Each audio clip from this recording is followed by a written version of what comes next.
Trading और investing in stock market is subject to market risk. Share market में trade या invest करना बाजार जोखिम के अधीन होता है। हेलो फ्रेंड्स, कैसे आप लोग? पूरी उम्मीद करता हूँ सभी बढ़िया से होंगे। फ्रेंड्स, जैसे कि आपको पता है कि अभी ये जो रिसेंटली 3 आईपीओ आए थे, हुडको, सीडीएसएल और एयू बैंक के, इन्होंने अपने लिस्टिंग डे वाले दिन काफी अच्छे गेन्स दिए थे इन्वेस्टर्स को।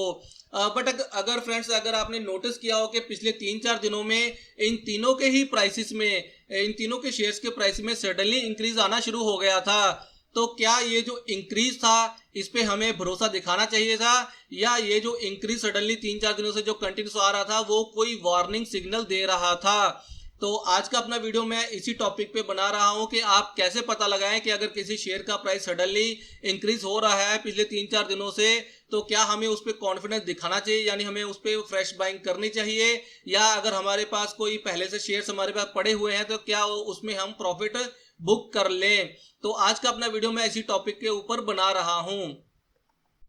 देखिए फ्रेंड, जैसे कि मैं आपको बता रहा था कि अगर किसी शेयर का प्राइस सडनली इंक्रीज होना शुरू हो गया है तो क्या उस शेयर में हम भरोसा रख सकते हैं या नहीं रख सकते हैं। इस चीज का पता लगाने के लिए हमारे पास एक तरीका होता है कि हमें ये पता लग जाए कि बाकी और कितने लोग उस शेयर में अपना भरोसा रखे हुए हैं। तो इस चीज का पता लगाने के लिए एक्सचेंज में एक रिपोर्ट आती है जिसको डिलीवरी रिपोर्ट कहा जाता है। डिलीवरी रिपोर्ट क्या होती है दोस्तों, अगर आपको नहीं पता तो बता देता हूं कि मान लीजिए अगर मैंने किसी शेयर के 100 शेयर बाय किए हैं, तो आज अगर मैंने 100 शेयर बाय किए हैं और आज अगर मैं उसको स्क्वायर नहीं करता, यानी अपनी पोजीशन को सेल ऑफ नहीं करता, यानी मैं उसको कैरी कर रहा हूं कल के लिए, तो वो डिलीवरी में काउंट होती है। क्लियर है? उम्मीद करता हूं आपको डिलीवरी समझ में आ गई होगी। तो इसी तरीके से ये जो रिपोर्ट होती है डिलीवरी वाली, इससे आपको ये पता लग सकता है कि किसी शेयर में आज कितनी क्वांटिटी में ट्रेड हुआ था और कितने लोगों ने कितनी क्वांटिटी उसकी कैरी की है, यानी कितनी परसेंटेज क्वांटिटी उसकी डिलीवरी लेकर गए हैं। जितनी ज्यादा डिलीवरी लोग लेकर जाते हैं उतना ही ज्यादा का शेयर में कॉन्फिडेंस बनता है।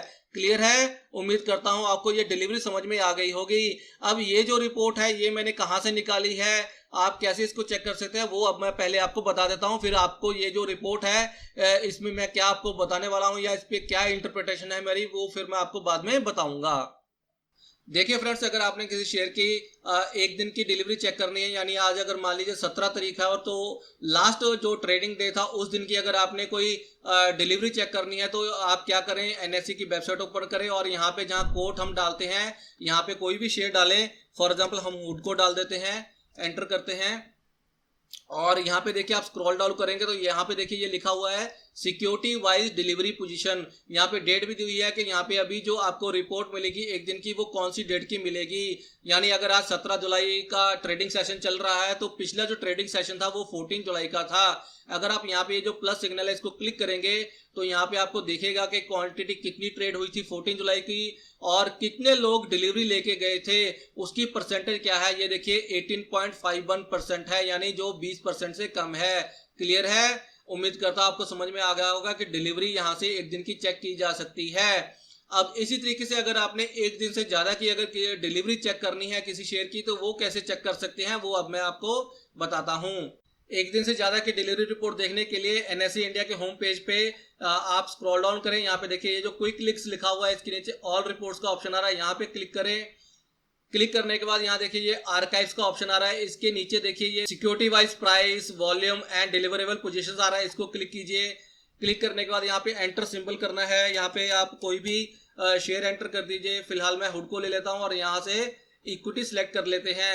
यहाँ से आप देख सकते हैं आपने कितने महीनों का या कितने दिनों का डाटा लेना है, नहीं तो आप यहाँ से अपनी डेट रेंज भी ले सकते हैं। फिलहाल मैं यहाँ से पिछले 7 दिन का डाटा ले लेता हूँ और गेट डाटा करता हूँ। तो ये देखिए इस तरीके से रिपोर्ट जनरेट हो जाती है। यहाँ पे आपको बताता है कि पर डे कितने क्वांटिटी में ट्रेड हुआ था और उसके अगेंस्ट कितने % लोग डिलीवरी लेके गए थे। क्लियर है? यहाँ से आप इस रिपोर्ट को एक्सेल में डाउनलोड कर सकते हैं, जैसा कि मैंने ऑलरेडी किया हुआ है। चलिए अब मैं आपको अपनी एक्सेल शीट में इंटरप्रेट करके बताता हूँ। देखिए फ्रेंड, ये जो एक्सेल शीट है ये हुडको की डिलीवरी वाली रिपोर्ट है। यहाँ पे देखिए ये जो मैंने डाटा लिया है करीब 1 महीने का डाटा है। यहाँ पे अगर आप इसकी डिलीवरी की अगर परसेंटेज चेक करेंगे तो ये देखिए यहाँ से लेके इस डेट तक, यानी 10 जुलाई तक, 15 जून से लेके 10 जुलाई तक इसकी जो डिलीवरी है वो 40% से ऊपर है। क्लियर है, इसकी जो परसेंटेज है वो 40% से ऊपर है, यानी लोगों ने इस पे काफी अच्छा भरोसा दिखाया था। करीब 17-18 दिनों के लिए लोग इसमें अच्छी खासी पोजीशन बना के चल रहे थे। लेकिन अगर आप 11 जुलाई को नोट करेंगे तो ये देखिए 11 जुलाई को हुडको में क्या हुआ। 11 जुलाई में इसकी जो डिलीवरी पोजीशन थी वो सडनली कम होके 26% आ गई थी, जबकि उसके पिछली ट्रेडिंग डे वाले दिन ये 65% थी। क्लियर है, अब जब इसकी पिछली डिलीवरी जो 65% थी ये कम होकर 26% रह गई थी। क्लियर है, बट यहाँ पे देखिए शेयर में क्या हुआ। शेयर के प्राइस में देखिए ये जो करीब 13% का उछाल आया, यानी ये 13% बढ़ के क्लोज हुआ। ये देखिए यहाँ पे इसका प्रीवियस क्लोज 69.5 था और इसका क्लोज प्राइस है 78.45। तो 78.45 माइनस 69.45 डिवाइडेड बाय 69.45 अगर करेंगे तो ये 12.9% आता है। क्लियर है, अब यहाँ पे नोट करने वाली बात ये है कि जब इसकी डिलीवरी 65 या 40% से ऊपर थी तब तो इसका प्राइस जो था 1% या 2% के बीच ही मूव कर रहा था। क्लियर है, बट जब इसकी डिलीवरी कम होकर 26% रह गई, बट शेयर का प्राइस देखिए 13% बढ़ गया था। उम्मीद करता हूं आपको समझ में आ रहा होगा। अब उसके अगले दिन 12 जुलाई को इसकी डिलीवरी और भी कम होगी, 20% से भी नीचे आ गई और इसका प्राइस जो था 78 जो पिछला क्लोज था, इसके बाद इसने हाई लगाया 92 का और ये ऑलमोस्ट हाई पे क्लोज हुआ 90 रुपीज पे, यानी इसने ऑलमोस्ट 15% की क्लोजिंग दी। क्लियर है, अपने पिछले प्राइस से 15% बढ़ के क्लोज हुआ।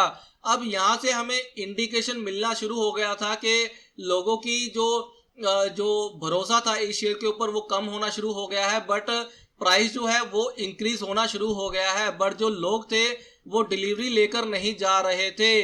तो यहां से आपको एक इंडिकेशन मिल जाता है या पता लग सकता है या पता लग जाता है कि आपने इस शेयर को अब कैरी करना है या इसमें से एग्जिट ले लेना है। उम्मीद करता हूं आज मैं जो कहना चाह रहा हूं वो आपको पॉइंट समझ में आ रहा होगा कि जब किसी शेयर की डिलीवरी 20% के आसपास हो या उससे कम हो जाए तो लोगों का उस पर कॉन्फिडेंस कम होता है, यानी लोग उसको उस पर भरोसा कम दिखा रहे हैं, उसको कैरी नहीं कर रहे हैं। तो आप भी अब इस वाले शेयर में अपना माइंड बना सकते थे कि इसमें से अब हमें एग्जिट लेने के बारे में सोचना चाहिए। यानी अगर आप कोई पोजीशन कैरी कर रहे थे तो आपको अब ट्रेलिंग स्टॉप लॉस लगा लेना चाहिए या अपनी पोजीशन से एग्जिट ले लेना चाहिए। उम्मीद करता हूं आपको समझ में आ गया होगा। इसी तरीके से देखिए 13 जुलाई को क्या हुआ, शेयर 90 रुपीज 0.45 तो इसका प्रीवियस क्लोज था और ये 92.3 पे ओपन हुआ, 99.75 का हाई लगाया और 97.7 पे क्लोज कर गया, यानी 8.5% उस दिन भी ये क्लोज किया। लेकिन डिलीवरी देखिए, डिलीवरी और भी कम थी, यानी 15.5% पे डिलीवरी आ गई।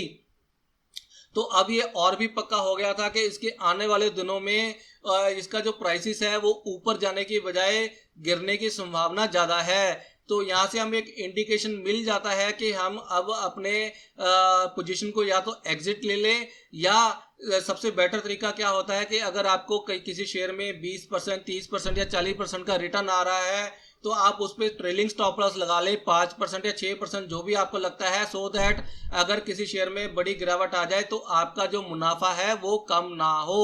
उम्मीद करता हूं आपको ये समझ में आ गया होगा। इसी तरीके से अब आप देखिए ये जो 14 जुलाई है, 14 जुलाई को शेयर ओपन हुआ था 99.2 पे, हाई लगाया 102.3 का, लेकिन उस दिन ये शेयर गिर गया। क्लियर है, उस दिन ये शेयर ने गिर के क्लोजिंग दी, ये शेयर करीब 7% गिर गया और इसकी डिलीवरी जो थी वो 18.5% थी, जो हमें पिछले 3 दिनों से इंडिकेशन मिल रहा था कि जो डिलीवरी इसकी 20% से नीचे जा चुकी है, इसका प्राइस अब ऊपर जाने वाला नहीं है, इसके प्राइस में गिरावट आ सकती है। उम्मीद करता हूं आपको मेरा पॉइंट समझ में आ गया होगा। देखिए फ्रेंड्स, फिर से आपको वही चीज बताना चाहूंगा कि शेयर मार्केट में 100% गारंटी के साथ कोई भी चीज नहीं कही जा सकती है। तो इसीलिए मैं आपको यहाँ पे ये डिस्क्लेमर दे रहा हूँ कि जो मैं आपको बता रहा हूँ ये जरूरी नहीं कि ऐसा ही हो जाए। बट फिर भी हमें शेयर मार्केट से कुछ रिपोर्ट्स ऐसी होती हैं या कुछ सिग्नल्स ऐसे होते हैं जहां से हमें किसी चीज की होने की प्रोबेबिलिटी का पता लग जाता है, या हमें एक डायरेक्शन जरूर पता लग जाती है।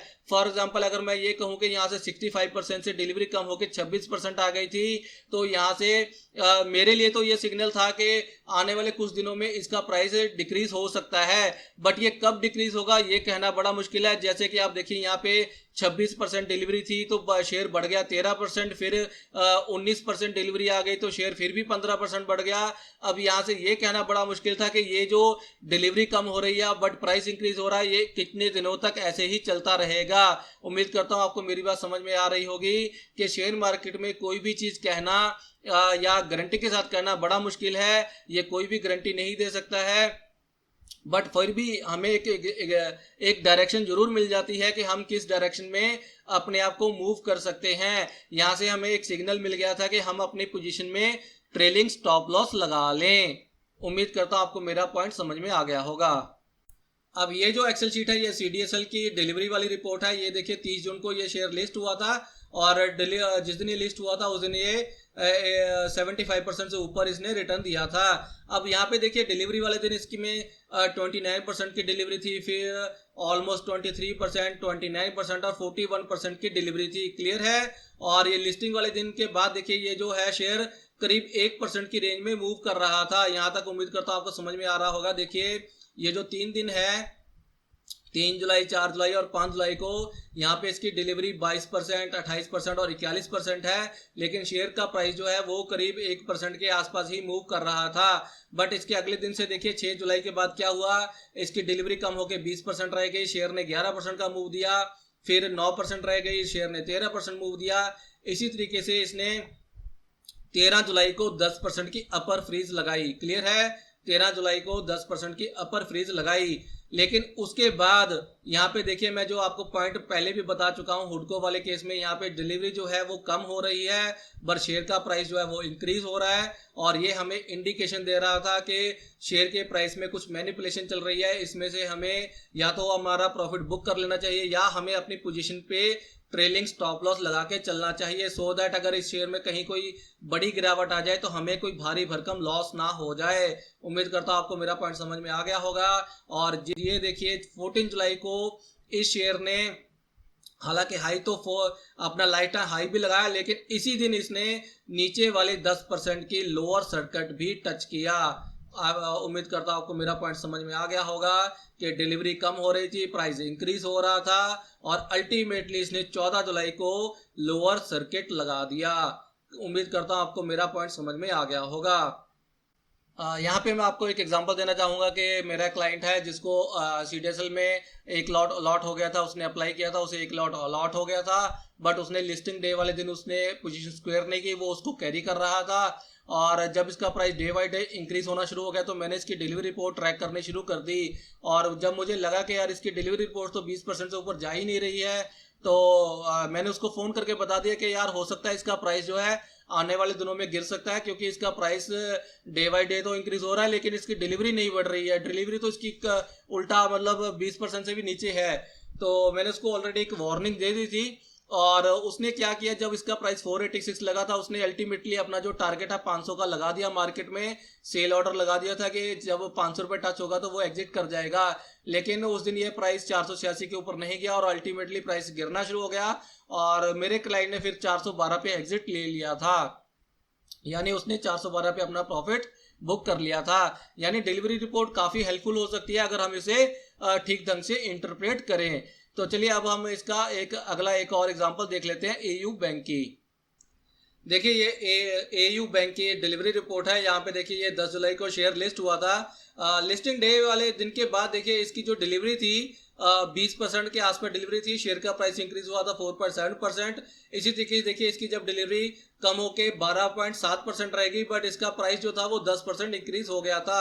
यानी ये जो पिछले 3 दिन थे ये हमें इंडिकेशन दे रहे थे कि इसकी डिलीवरी तो डिक्रीज हो रही है बट इसका प्राइस जो है इंक्रीज हो रहा है। यानी हो सकता है कि इसके आने वाले अगले दिनों में इसका प्राइस जो है वो डिक्रीज हो सकता है, जैसा कि यहाँ पे हुआ भी। देखिए आप ये 14 जुलाई को इसका प्राइस जो है 13% डिक्रीज होकर क्लोज हुआ, जबकि इसकी डिलीवरी करीब करीब 13% के आसपास थी। यानी इस बात से ये क्लियर होता है कि अगर किसी शेयर में लोगों का भरोसा ना हो, यानी वो डिलीवरी नहीं ले रहे हैं, 20% से कम डिलीवरी आ रही है किसी शेयर में, तो उस प्राइस में प्राइस मैनिपुलेशन चल रहा है, यानी स्पेकुलेशन हो रही है, और हो सकता है कि आने वाले दिनों में उसके प्राइस जो है डिक्रीज हो सकते हैं। तो यहाँ से हमें दो चीजें क्लियर हो जाती हैं इस वाली रिपोर्ट से। अगर हम इसको इस तरीके से इंटरप्रेट करते हैं कि अगर किसी शेयर की डिलीवरी ड्रास्टिकली कम है, यानी 20% से नीचे है, तो उस शेयर में फ्रेश बाइंग करने से पहले 2 बार सोचना चाहिए। और अगर किसी के पास कोई पोजीशन पड़ी हुई है जिसमें प्रॉफिट आ रहा है और उसने उसको लंबे पीरियड के लिए होल्ड नहीं करना है, तो या तो वो उसमें से अपना प्रॉफिट बुक कर ले, या उसको अगर वो कैरी करना चाहता है तो उसमें अपनी ट्रेलिंग स्टॉप लॉस लगा के कैरी कर सकता है। अब देखिए फ्रेंड्स, जब मैं इस तरीके के वीडियोस आपके सामने लेके आता हूं, आपके साथ शेयर करता हूं, तो उसके पीछे मेरा कोई पर्सनल ट्रेडिंग एक्सपीरियंस होता है। इस तरीके का एक्सपीरियंस मेरे साथ भी हुआ था इन द ईयर 2010 में, जब मैंने थिंकसॉफ्ट के शेयर्स बाय किए थे। उसकी एग्जांपल भी मैं आपके साथ शेयर करना चाहूंगा। ये वही एक्सपीरियंस था जिसके बाद मैंने ये डिलीवरी रिपोर्ट को ट्रैक करना शुरू कर दिया था। देखिए, ये थिंकसॉफ्ट जो है इन द ईयर 2010 में मैंने इसको करीब 7 जनवरी के आसपास बाय किया था। ये जो डेट्स हैं 2010 की, ये मुझे मेरी ईमेल आईडी से मिली कि मैंने कब इन शेयर्स को बाय किया था और कब सेल किया था।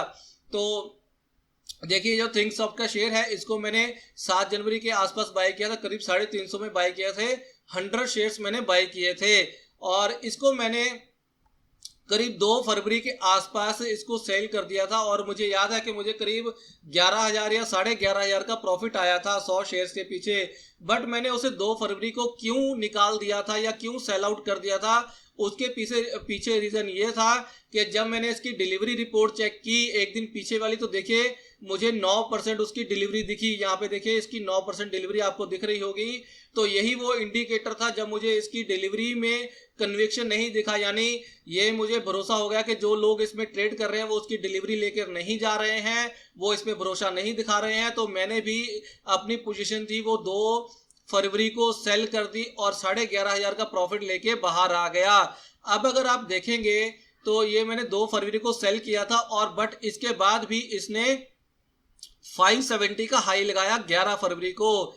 क्लियर है, देखिए 570 का इसने हाई लगाया 11 फरवरी को, जबकि मैं इसे काफी पहले 2 फरवरी को निकाल चुका था। जबकि मेरा मानना यह था कि इसमें डिलीवरी कम है और ये शेयर का प्राइस आने वाले दिनों में कम हो सकता है, यानी डिक्रीज हो सकता है। और मेरा ये अनुमान ठीक भी निकला। ये देखिए यहाँ पे डिलीवरी सभी जगह पे आपको 20% से कम डिलीवरी दिखेगी। और ये देखिए 16 फरवरी को ये 496 पे ओपन हुआ और इसने 20% नीचे का लोअर सर्किट टच किया।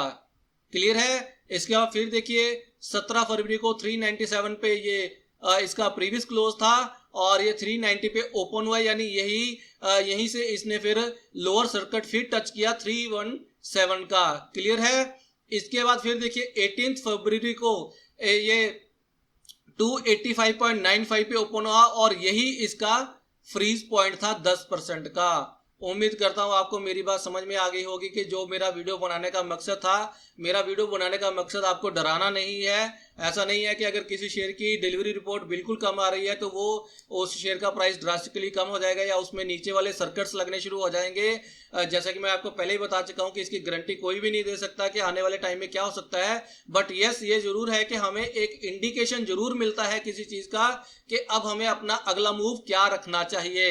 क्लियर है। उम्मीद करता हूं आपको मेरे इस वीडियो से ये बात समझ में आ गई होगी कि डिलीवरी की रिपोर्ट से हमें किस चीज के बारे में पता लग सकता है, यानी हमें प्रॉफिट बुक कर लेना चाहिए या ट्रेलिंग स्टॉप लॉस लगाना चाहिए या हमें फ्रेश बाइंग करनी चाहिए या नहीं करनी चाहिए। उम्मीद करता हूं आपको मेरा ये वाला वीडियो पसंद आया होगा, और अगर पसंद आया हो तो मेरे चैनल को सब्सक्राइब करना ना भूलें, सो दैट मेरे आगे से आने वाले वीडियोस के बारे में भी आपको नोटिफिकेशन मिलती रहे। मैं आपसे अगले वीडियो मिलूंगा। Thank you, bye bye. Trading और investing in stock market is subject to market risk. Share market में ट्रेड या इन्वेस्ट करना बाजार जोखिम के अधीन होता है।